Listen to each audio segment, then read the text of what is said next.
My name is Jose Ramos. I'm from Kin-Keepers. Kin-Keepers provisions a platform for aging care. We do this because traditions for elder care have been abandoned and most families have lost their way. Let me give you an example. By 2030 in the United States, 1 in 4 people will be over the age of 65. Those are averages. However, right now, there are places in the United States, like Puerto Rico, where 1 in 3 people are elders. That density of seniors exceeds Japan and exceeds China, exceeds Italy. Why is this not common knowledge? Well, one reason is that because news of older populations is inconvenient to hear. Another reason, perhaps, is that our common voice is no longer one, but fragmented. Nowadays, we live and learn in microcultures that are crafted by our social media. We read and hear from tribes that only reflect ourselves. Witness the polarization in our recent election. Social media unifies beliefs, but it also concentrates system biases like ageism. That crosses a line. Through the internet, we have developed speed, but we have shut ourselves in. Our tribal knowledge has made us cynical, our cleverness hard and unkind. We think far too much and feel far too little. At Kin-Keepers, we work to strengthen families. To do that, we use tools like artificial intelligence to overcome microcultural barriers. That encourages greater understanding and empathy. To optimize AI groups, we develop a platform that is based on sophisticated machine learning algorithms. These in turn help families cope with those less able to talk or less able to be understood. Our solution has 2 sides, AI for the family and AI pets for seniors. The goal is to achieve an understanding among the elder, the carer, and the family. Our AI models start with the family side. They alone possess the knowledge, the understanding of the elders that are so vitally necessary. Empowered through family circles, which are registered circles of families, carers, and friends, data collection happens and a group AI model emerges. Decisions of what to buy, who handles tasks, when to be present are resolved. On the other side of the coin, adoption is important for seniors to be able to be willing to use the products. We do this through an artificial intelligence pet. AI is not a delegation of responsibility. It's not a robot.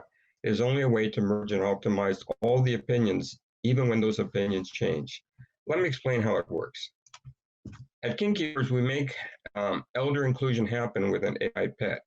Not a toy, but a mobile code that can appear in different forms. It could be in a room, via voice assistant, it could be on a TV, or it can appear in a picture. In time, that companion pet becomes an assisted self, an alter ego for the elder. It is a translator that makes the utterances clear. Bring me that thing gets corrected to bring me the newspaper.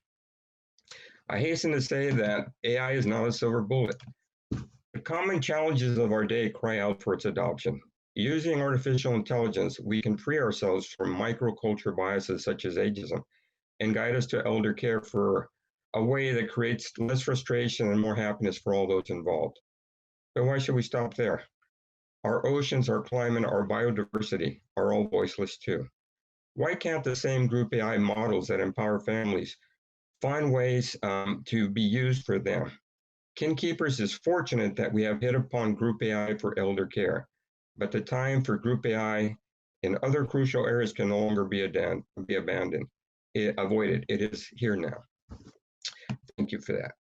Now, if anybody has a desire to read this or ask questions, I can show slides.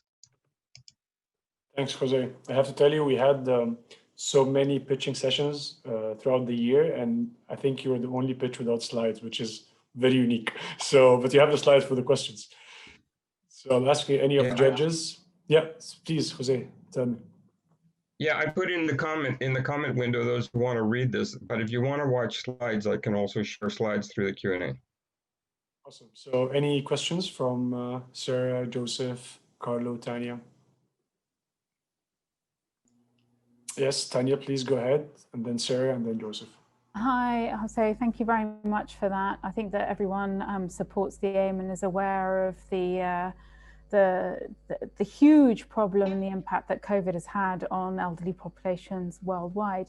Could you, on the adoption, you mentioned very specifically adoption, and this is typically where many solutions fall down, especially those that are dedicated or oriented towards the elderly and those people who perhaps don't have families close to them to help them configure their iPhones and whatever other devices there are.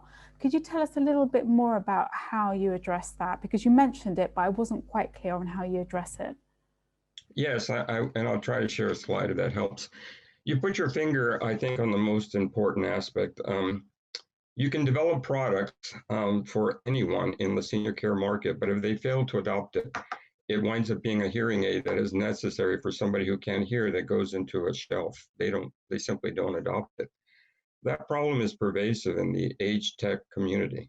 We get around that by giving the seniors this artificial intelligence pet that gets to learn more and more of the seniors' attitudes and behaviors.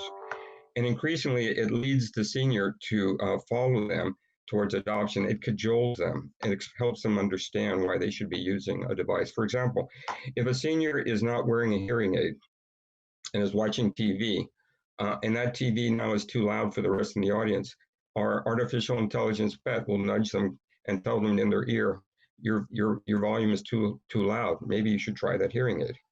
And examples like that go on repeatedly with a vast variety of products that are provisioned to the seniors. Thank you.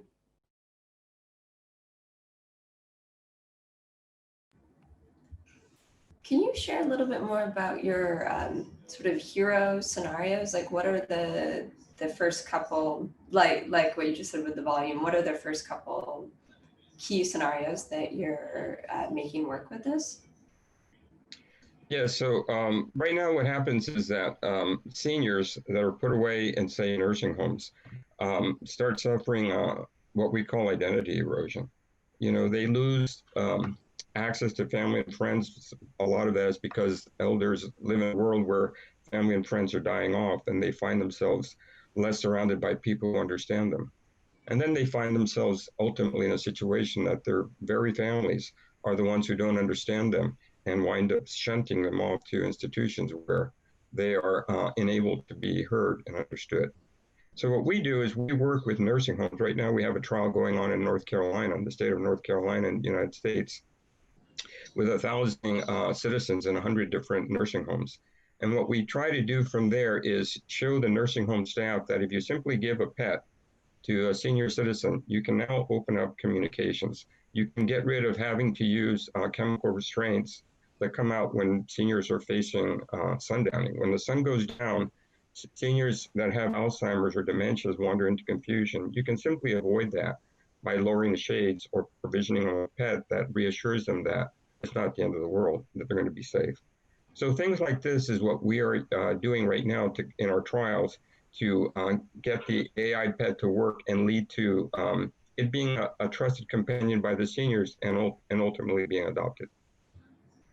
Great, and can you tell me a little bit more about the artificial intelligence? What techniques are you using? Sure. In fact, I think that's better if I share my screen a second here. Let me see if I can, how to share a screen. Yes. So the artificial intelligence that is funded by the National Institute of Aging, it's premised on the fact that there are three kinds of memory. By the way, can you see my screen? Yeah.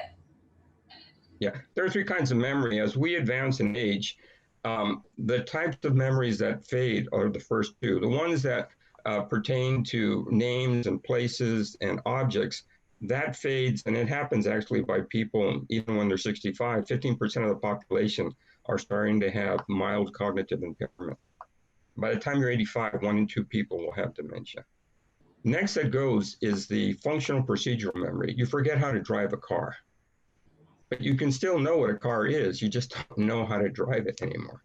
The last memory type, which is emotional, stays with you until you die. This emotional memory is one that helps seniors remember that they may not know your name, they may not know where you came from, but they remember how you made them feel. We base our technology on taking that emotional memory and creating what we call an assistive self. An assistive self is a manner in which you take that channel of communication and you globalize it into being something that you can share. Let me show you the technology. The technology starts with developing a vocabulary dictionary with the seniors. If you have an older parent, this vocabulary dictionary is one that you do one-on-one with them. It may take several days. It's an exercise in that they say, bring me the thing, and you fill in the blank by saying it means glasses. That goes on at your leisure for several days at different times. You may do it at breakfast, you may be doing it at dinner time. But from that vocabulary dictionary, we take that small data set and we use transfer learning techniques. Transfer learning techniques and collective learning techniques allow us to bolt on small amounts of data in what's called a few shot learning model into a bigger AI model. The bigger AI model might be, for example, the GPT that is being developed right now by the people from the GPT model that is public GPT model that is being developed by people from the open source community. What that allows you to do is maximize the inclusion of your small data in a much larger data set that may have several 100,000 variables. And the result of that is you wind up having AI that allows for the understanding and communication of the seniors, even though you started with a small data sample. Now we take those outcomes and we share them around the world with other machine learnings that are being done by equally families around the world, and we come up with a more broader inclusive AI pet. So all AI pets don't have to share private information, but they are connected in terms of the procedures and the algorithms that they employ. Great, thank you for explaining. Okay. Yeah, I see also the open source BERT transfer learning there, which is what I was looking for. So thank you. Yes. Okay.